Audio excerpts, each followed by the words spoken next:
നമുക്കിനി ഈ ചാപ്റ്ററുടെ exercise section നോക്കാം. ആദ്യത്തെ എക്സസൈസ് ഉച്ചാരണം കുരുത. ഉച്ചാരണം എന്ന് പറഞ്ഞാൽ പ്രൊനൗൺസ് ചെയ്യുക. ഇവിടെ തന്നേക്കണത് കുറെ നമ്പേഴ്സ് ആണ്.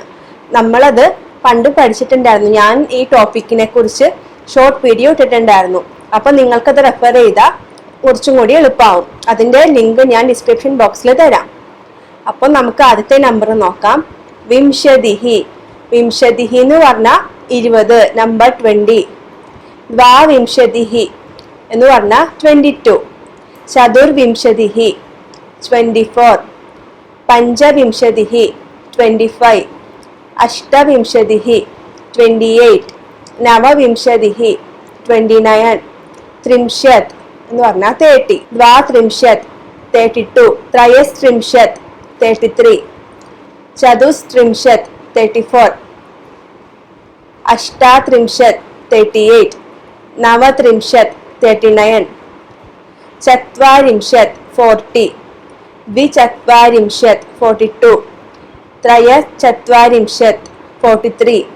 ചതുശ്ചത്വാരിംശത് 44. സപ്തചത്വാരിംശത് 47. പഞ്ചാശത് 50. അപ്പൊ നമ്മൾ ഇവിടെ നമ്പേഴ്സ് 20 തൊട്ട് 50 വരെയുള്ള നമ്പർ, അതിൽ ചിലത് മാത്രം നമ്മൾ പ്രൊനൗൺസ് ചെയ്തു. ഇനിയും ഉണ്ട്. അപ്പൊ നിങ്ങൾക്ക് ഞാൻ എടുത്ത വീഡിയോ വേണമെങ്കിൽ റെഫർ ചെയ്യാം. അടുത്തത് അധോലിഖിതാനാം പ്രശ്നാനാം ഉത്തരാണി ലിഖിത. ഇവിടെ കുറെ ക്വസ്റ്റ്യൻസ് തന്നിട്ടുണ്ട്. അതിന്റെ ആൻസേഴ്സ് നമ്മൾ എഴുതണം. അപ്പൊ ആദ്യത്തെ ക്വസ്റ്റ്യൻ നോക്കാം. കസ്യ ഭവനെ സർവവിധാനി സുഖസാധനാനി ആസൻ. ആരുടെ വീട്ടിലാണ് എല്ലാ വിധത്തിലുമുള്ള സാധനങ്ങൾ ഉള്ളത്? ആരുടെ വീട്ടിലാ? ശ്രീകണ്ഠഹ.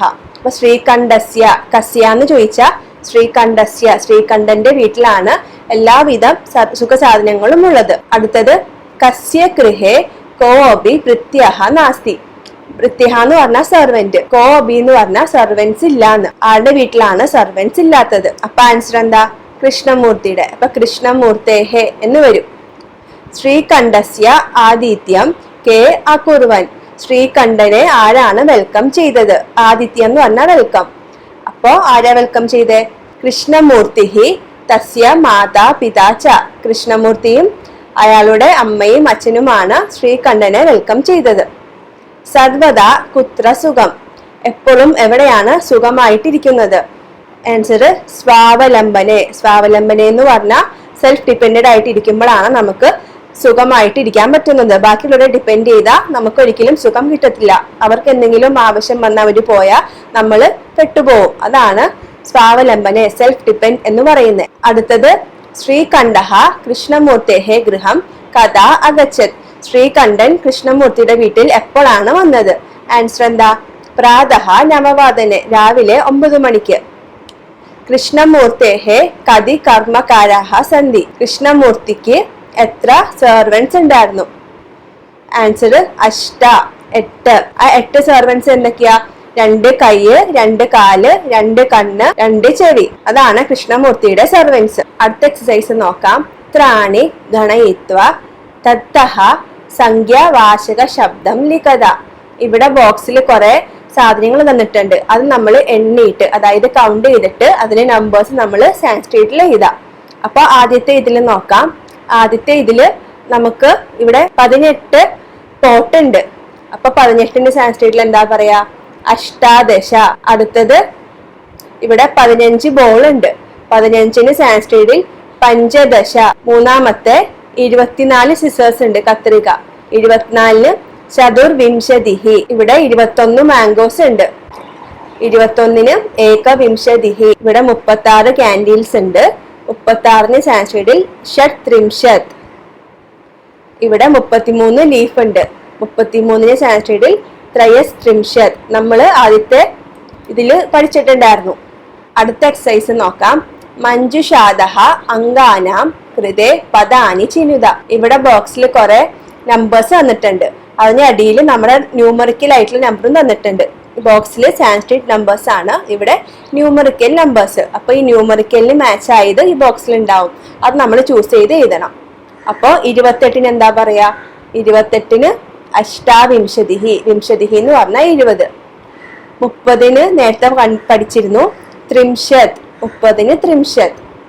27 27 സപ്തവിംശതിഹി.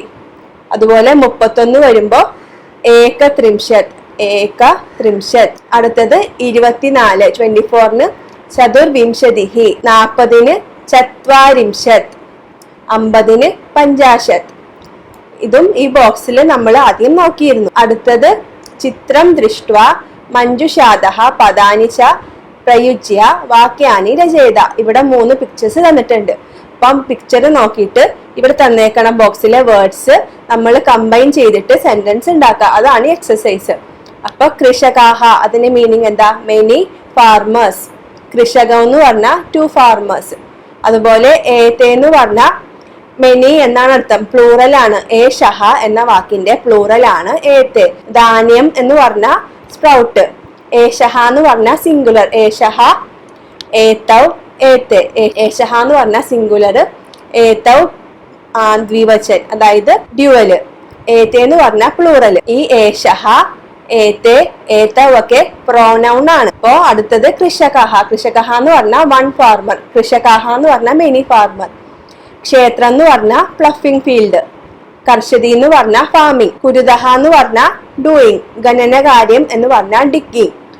രോപയന്തി എന്ന് പറഞ്ഞാൽ ഇവിടെ നടുന്നു, ചെടികൾ നടുന്നു. അപ്പോ ഓരോ വാക്ക് സിംഗുലർ ആണോ, പ്ലൂറൽ ആണോ, ദ്വിവചനാണോ, അതായത് ഡ്യുവൽ ആണോ എന്ന് മനസ്സിലാക്കാം. ഇവിടെ കൃഷകഹ എന്ന് പറഞ്ഞാൽ ബഹുവചനാണ്, കൃഷകോ എന്ന് പറഞ്ഞാൽ ദ്വിവചൻ. അതുപോലെ പ്രോനൗൺ ആയ ഏത്തെ എന്ന് പറഞ്ഞാൽ ബഹുവചൻ. ധാന്യം എന്ന് പറഞ്ഞ ഒരു വേർഡ് ഇതില് മിഡിലിൽ വരുന്ന വേർഡാണ്. ഏഷഹ എന്ന് പറഞ്ഞ പ്രോനൗൺ ഏകവചൻ, കൃഷകഹായും ഏകവചൻ, ഏതൗ ദ്വിവചൻ പ്രോനൗണ്. ക്ഷേത്രം എന്ന് പറഞ്ഞ ഫീൽഡ്. കർഷതി എന്ന് പറഞ്ഞ ഒരാളാണ്. കുരുദഹ എന്ന് പറഞ്ഞ ദ്വിവചൻ. കരോതി, കുരുദഹ, കുർവന്തി എന്ന് വരും. കരോതി അതായത് ഡൂയിങ്ങിന്റെ ദ്വിവചനാണ് കുരുദഹ. ഗണനകാര്യം എന്ന് പറഞ്ഞാൽ ഡിഗ്ഗി. രോപയന്തി എന്ന് പറഞ്ഞാൽ ഇവിടെ പ്ലഫ് ചെയ്ത് ഇവിടെ ചെടി നടുന്നു, അത് ബഹുവചനാണ്. അപ്പോ ആദ്യത്തെ ഫോട്ടോയിൽ എന്താ? ഇവിടെ ഒരു കർഷകൻ പ്ലഫ് ചെയ്യുന്നു. അപ്പോ എങ്ങനെ വരും സെന്റൻസ്? ഒരു കർഷകന്റെ പ്രോനൗൺ എന്തായിരിക്കും? ഏഷഹ.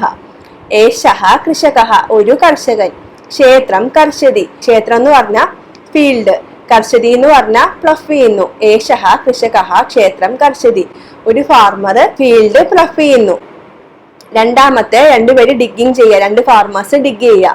അപ്പോ പ്രോനൗൺ എന്തായിരിക്കും? ഏതൗ. ഏതൗ കൃഷകൗ, 2 ഫാർമേഴ്സ്. ഗണനകാര്യം അതായത് ഡിഗ് ചെയ്യുന്നു. കുരുദഹ ഡൂയിങ്. മൂന്നാമത്തെ മെനി ഫാർമേഴ്സ്, 2 കൂടുതലുണ്ട്. അപ്പൊ പ്രോനൗൺ എന്താ വരാ? ഏത്തെ. ഏത്തെ കൃഷകാഹ. കൃഷകഹാടെ പ്ലൂറൽ ആണ് കൃഷകാഹ. അതുപോലെ കൃഷകഹാടെ ദ്വിവചനാണ് കൃഷകൗ. ഇവിടെ എന്താ ചെയ്യുന്നത്? പ്ലാന്റ്സ് അതായത് ധാന്യങ്ങൾ നടുന്നു. അപ്പോ രോപയന്തി എന്ന് പറഞ്ഞാൽ നടുന്നു. ഏത്തെ കൃഷകാഹ ധാന്യം രോപയന്തി. അങ്ങനെയാണ് സെന്റൻസ് നമ്മൾ ഈ ബോക്സിൽ നിന്ന് ചൂസ് ചെയ്ത് ഫോട്ടോസ് മനസ്സിലാക്കിയിട്ട് സെന്റൻസ് ആക്കി എഴുതണം. അതാണ് ഈ എക്സസൈസ്. അടുത്ത എക്സസൈസ് അധോലിഖിതാനാം സമയവാചകം അങ്കാൻ പദേഷു ലിഖത. ഇവിടെ ടൈം ആണ്. നമ്മൾ നേരത്തെ ഒക്കെ പഠിച്ചത് നമ്പേഴ്സ്. ഇവിടെ ടൈം നമ്മൾ എഴുതണം. കാരണം ആ ചാപ്റ്ററിൽ രാവിലെ 9 മണിക്ക് ശ്രീകണ്ഠൻ കൃഷ്ണമൂർത്തിയുടെ വീട്ടിൽ വന്നിരുന്നു. അപ്പോ ആ ടൈം ബേസ് ചെയ്തിട്ടുള്ള എക്സസൈസ് ആണ്.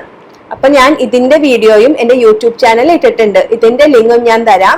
അപ്പൊ നിങ്ങൾക്ക് കുറച്ചും കൂടി എളുപ്പമായിട്ട് മനസ്സിലാക്കാം. ഇതിലിപ്പോ 7 മണി, 2:30 അങ്ങനത്തെയാ. അതായത് ഹാഫും ഒരു കറക്റ്റ് 1 o'clock 2 o'clock അങ്ങനെയാണല്ലേ. ഇവിടുത്തെ ഈ എക്സസൈസിൽ ആകെ ഹാഫ്, അതായത് 10:30 അല്ലെങ്കിൽ 3:30, 7:30 അങ്ങനെയൊക്കെ തന്നിട്ടുള്ളൂ. പക്ഷെ ഞാൻ എടുത്ത വീഡിയോയിൽ 7 മണിക്ക് എന്താ, അതുപോലെ 7:15 എന്താ, 7:30 എന്താ, 7:45 എന്താ, അതൊക്കെ എങ്ങനെ ആൻസർ എഴുതാം എന്ന് ഞാൻ പഠിപ്പിച്ചിട്ടുണ്ടായിരുന്നു. അപ്പോൾ നിങ്ങൾക്ക് ആ വീഡിയോ റെഫർ ചെയ്യാം. അതിന്റെ ലിങ്കും ഞാൻ ഡിസ്ക്രിപ്ഷൻ ബോക്സിൽ തരാം. അപ്പോൾ നിങ്ങളുടെ ടെക്സ്റ്റ് ബുക്കിലെ ഫസ്റ്റ് മിസ്റ്റേക്ക് ആണ്. 10:30 അവര് സാർദ്ധ ദ്വാദശവാദനം എന്നാണ് എഴുതിയത്. ദ്വാദശയല്ല, സാർദ്ധ എന്ന് പറഞ്ഞാൽ ഹാഫ്. അപ്പൊ സാർദ്ധ ദശവാദനം, 10:30 സാർദ്ധ ദശവാദനം എന്ന് വേണം എഴുതാൻ. ടെക്സ്റ്റ് ബുക്കിൽ ചെറിയ മിസ്റ്റേക്ക് ആണ്. അവര് ദ്വാദശ എന്ന് എഴുതി. ദ്വാദശയല്ല ദശ. ദശ എന്ന് പറഞ്ഞാൽ 10. 10:30 എന്ന് പറയുമ്പോൾ സാർദ്ധ എന്ന് വരും. അടുത്തത് 7 മണി. 7 മണിക്ക് എന്താ? സപ്തവാദനം. വാദനം എന്ന് പറഞ്ഞാൽ ക്ലോക്ക്. സപ്തവാദനം 7 o'clock. 2:30 സാർദ്ധ ദ്വിവാദനം, 2:30 സ്വാർദ്ധ ദ്വിവാദനം. അടുത്തത് 11 മണി. 11ന് സാൻസ്ക്രിറ്റിൽ എന്താ? ഏകാദശ എന്ന് പറയും. അപ്പോ ഏകാദശവാദനം, 11 o'clock. 4:30 4:30 സാർദ്ധ ചതുർവാദനം, 4:30. 1:30 സാർദ്ധ ഏകവാദനം, ഏകവാദനം എന്ന് പറഞ്ഞാൽ 1. അപ്പൊ 1:30 സാർദ്ധ ഏകവാദനം.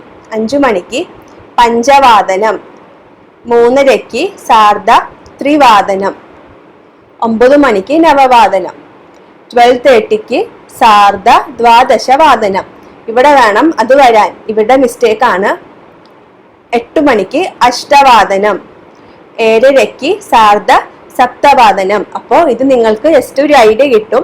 എൻ്റെ ആ ഒരു വീഡിയോ കൊണ്ട് റെഫർ ചെയ്താൽ നിങ്ങൾക്ക് ഡീറ്റെയിൽ ആയിട്ട് ഇത് മനസ്സിലാവും.